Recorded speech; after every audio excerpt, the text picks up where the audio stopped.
सभी धर्म प्रेमी सज्जनों को सादर नमस्ते।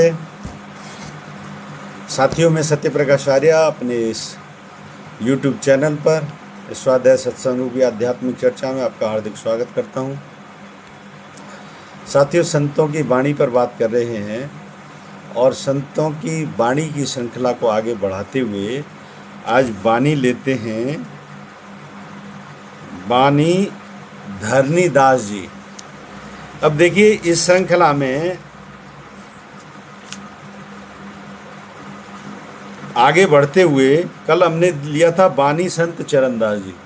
संत चरणदास जी के बाद फिर है इसमें वाणी सहजोबाई जी, लेकिन उनके 3 प्रसंग हैं, तो इस बार सहजोबाई जी का भी प्रसंग आपको इस श्रृंखला में नहीं मिलेगा। और वाणी मलूकदास जी के 2 ही प्रसंग हैं, तो मलूकदास जी का भी इस श्रृंखला में आपको प्रसंग नहीं मिलेगा। तो अभी हम वाणी लेते हैं धरनी दास जी। जैसा कि मैंने बताया कि फिर श्रृंखला को एक एक क्रम से पूरा करता जा रहा हूँ। तो इस क्रमबद्धता में अभी ये 4थी श्रृंखला चल रही है सभी संतों की वाणी की। तो जिन संतों की वाणी को अब 4थी श्रृंखला में आप मिसिंग समझोगे तो समझ लो उनका उल्लेख, उनकी शब्दावली का उल्लेख इस श्रृंखला में नहीं दिया हुआ है। इसको इसलिए मैं स्पष्टता से क्लियर भी कर देता हूँ। तो वाणी लेते हैं आज धरनी दास जी। क्या कहते हैं धरनी दास जी?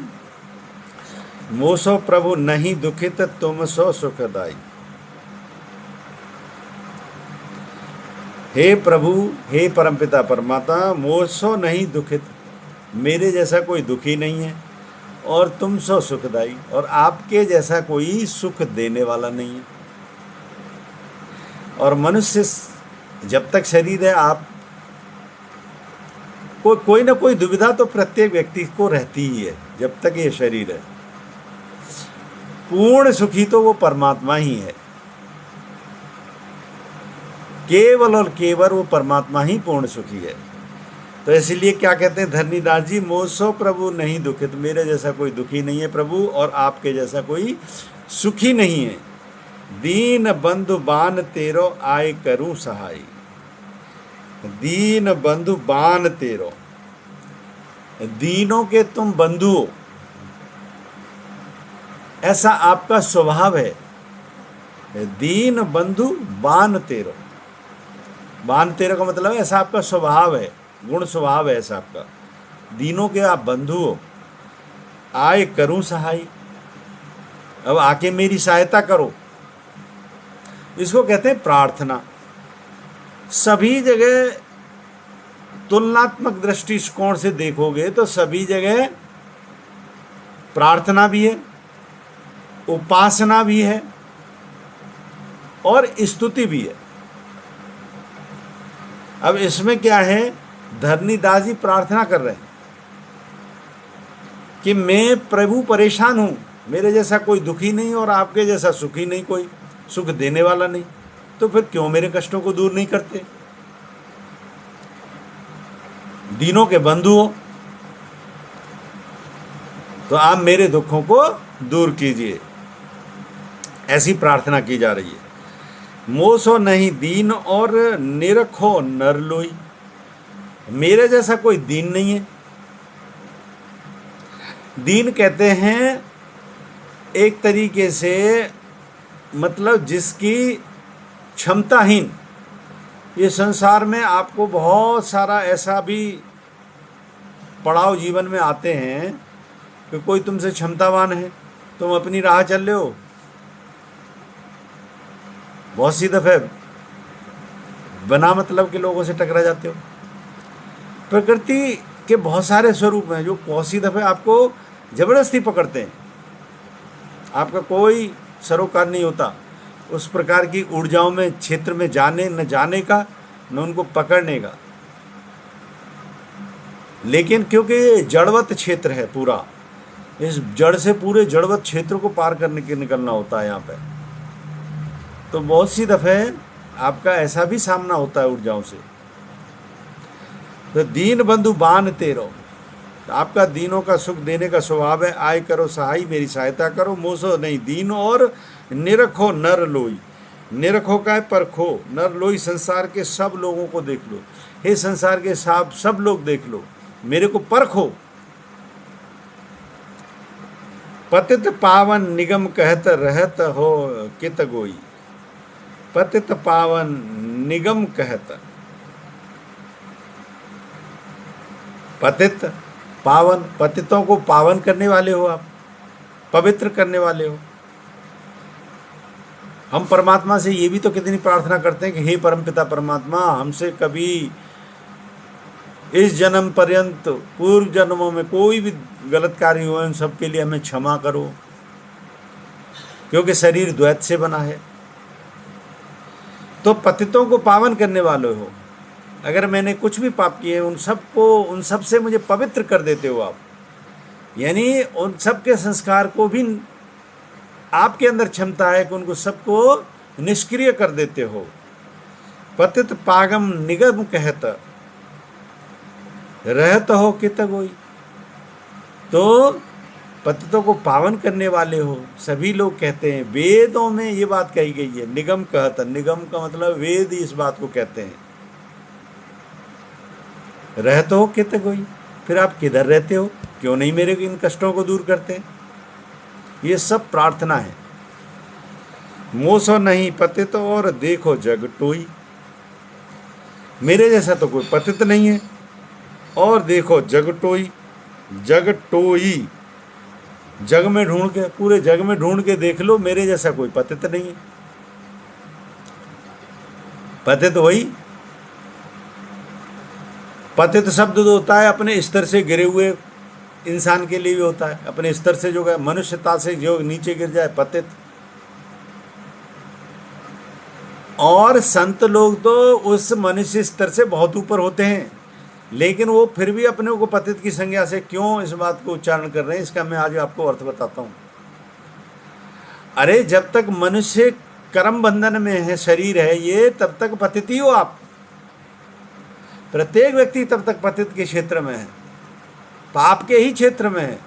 अरे पाप के क्षेत्र से हट गए तो फिर तो जन्म मरण की कोई झंझट के पालने का झंझट ही नहीं रहे, फिर तो पूरा उद्धार हो जाए, मोक्ष हो जाए, मुक्ति हो जाए। तो संत का स्तर देखी जाए तो आम मनुष्य से तो हमेशा ही बहुत ऊपर का होता है, लेकिन वो अपने आप को उस प्रार्थना परमात्मा से इसीलिए कहता है कि मेरे जैसा कोई पतित नहीं है और ढूंढने से भी नहीं मिलेगा, इतना तक कहते हैं। क्यों कहता है कि संत का मार्ग तो है मोक्ष को प्राप्त करना। तो जब तक वो मोक्ष को प्राप्त नहीं कर लेता, जब तक इन बंधनों में है, तब तक तो वो अपने को पतित ही कहेगा कि कहाँ पड़ा हूँ इन संसारियों के चक्कर में। इसमें कभी कोई कैसा व्यक्ति से सामना होता, कभी किसी से सामना होता, कभी कैसे सामना होता। जैसा कि मैंने बताया, आपको मार्ग में चलोगे तो आप अपने मार्ग में हो, बहुत सी दफ़े अनवांटेड ऊर्जाएं आपको पकड़ती हैं और उनसे बड़ी मुश्किल से छूटना होता है कभी कभी। ये मेरा नहीं, जितने सभी संतों का ये एक्सपीरियंस है। ये जड़वत जगत बड़ा कठिन है, इसको पार करना। महात्मा आनंद स्वामी की पुस्तक है ना, घोर घने जंगलों में, उसमें पढ़ के देखो कैसा डिफाइन किया है संसार को उन्होंने। इसका तुलनात्मक विवरण में यही बता सकता हूँ कि आप अपने मार्ग पे चल रहे हो स्पष्टता से, फिर भी यहाँ पे बहुत प्रकार की आपको ऊर्जाओं का सामना करना होता है उनसे पार निकलने के लिए आपको। तो संतों की वाणी में वही शैली दी होती है, परमात्मा से इसी बारे में प्रार्थना और पुकार दी होती है। आगे क्या कहते हैं धरणीदास जी, अधम को उदाहरण तुम चारों जुग ओई। अधम का, अधम वही नीच पतित, अधमों का उद्धार करने वाले हो आप। चारों जुग ओई, चारों जुगों में इस बात का चलन है, युगों युगों से आप जो है ना अधमों का उद्धार करते आए हो, सभी का उद्धार करते आए हो, तो मेरा भी करो।